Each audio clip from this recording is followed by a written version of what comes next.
বিশেষ করে স্কুল কলেজের সেই দিনগুলোর কথা তো ভোলা যায় না। আর আমি শৈশবে বা কৈশোরে খেলা পাগল ছিলাম। খেলার মাঠে অধিকাংশ সময় থাকতাম। একটা ছোট টিমের হয়ে খেলেছিলাম, সেই টিমটি বি ডিভিশনে চ্যাম্পিয়ন হয়। তারপরে তখনকার লিগ চ্যাম্পিয়ন বরিশালের মোহনা স্পোর্টিং ক্লাবে খেলি। এই ক্লাবে খেলার সময় বরিশালের প্রত্যন্ত অঞ্চলে মোটামুটিভাবে পরিচিতি পাই। 61 সালে ঢাকা বিশ্ববিদ্যালয়ে ভর্তি হই রাষ্ট্রবিজ্ঞানে অনার্স নিয়ে। প্রথম দিকে একেবারেই অপরিচিত ছিলাম, বরিশাল থেকে সেখানে গিয়েছি। তো 2-3 মাসের মধ্যেই ঢাকা শহরে মোটামুটি আমার পরিচিতি একজন উদীয়মান খেলোয়াড় হিসাবে ছড়িয়ে পড়ে। তার 2-4 বছর পরে বিখ্যাত club Dhaka modern sporting club এবং পাকিস্তান জাতীয় দলে খেলাধুলাই ছিল আমার নেশা। খেলাধুলার মধ্যেই দিন কাটাতাম। রাজনীতি কখনো আমাকে আকর্ষণ করেনি। ঢাকা বিশ্ববিদ্যালয়ের ছাত্র হিসাবে কোনো রাজনীতি কখনোই করিনি।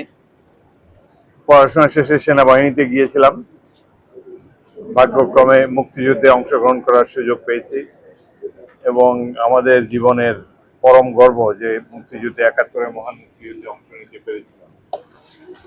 রাজনীতি কখনো আকর্ষণ করেনি। সেনাবাহিনী থেকে বের হওয়ারও 10 বছর পরে হঠাৎ করে ভাগ্য যে কোনো কারণে ঘটনাচক্রে রাজনীতিতে যাই।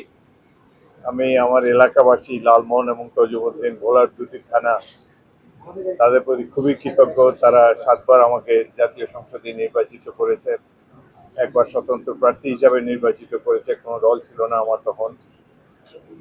এইভাবেই দেখতে দেখতে অনেক বয়স হয়ে গেল, প্রায় 82 বছরের কাছাকাছি।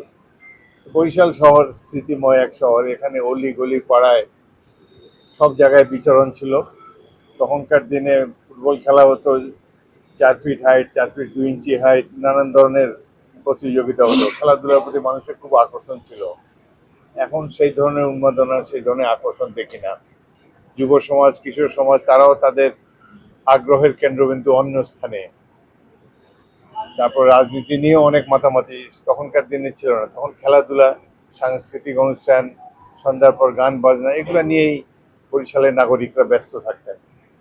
এখন অনেক পরিবর্তন দেখতে পাচ্ছি। সময়ের সাথে সাথে মানুষও পরিবর্তিত হয়েছে, মানুষের আগ্রহের কেন্দ্রবিন্দু পরিবর্তিত হয়েছে। তবে আমি মনে হয় যে খুব সুন্দর সময় কাটিয়েছি বরিশালে।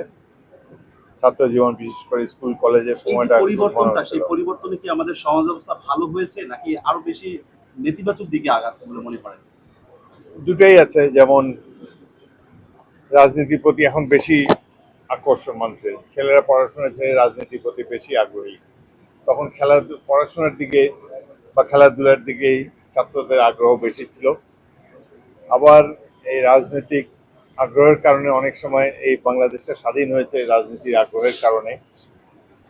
আবার কখনো কখনো স্বৈর শাসন যখন বাংলাদেশের মানুষের উপর চেপে বসে, তখন আবার এই ছাত্র যুবকরাই জনগণের পক্ষ থেকে রাজপথে নেমে এসে স্বৈরশাসনের অবসান ঘটায়, গণতান্ত্রিক ব্যবস্থাকে আবার পুনঃপ্রবর্তন করে।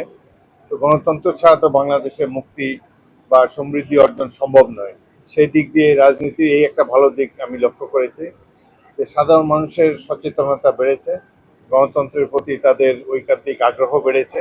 এটি বাংলাদেশকে অনেক আগে নিয়ে যাবে। বিশেষ করে গত 16 বছরের স্বৈর শাসনের পর ছাত্র জনতা, ছাত্রদের অভিভাবকরা, সাধারণ মানুষ রাজপথে নেমে যেভাবে এই মাফিয়াতন্ত্রের অবসান ঘটিয়েছে, সেটি বাংলাদেশের জন্য এক গৌরবময় অধ্যায়।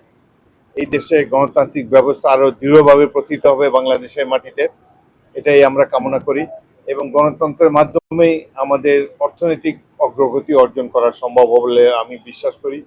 বর্তমানে একটি অত্যন্ত সুন্দর নিরপেক্ষ নির্বাচনের মাধ্যমে একটি সংসদ গঠিত হয়েছে। সংসদের সবেমাত্র কাজ শুরু। এই সংসদ আশা করি বাংলাদেশকে সমৃদ্ধির পথে এগিয়ে নিয়ে যেতে সক্ষম হবে।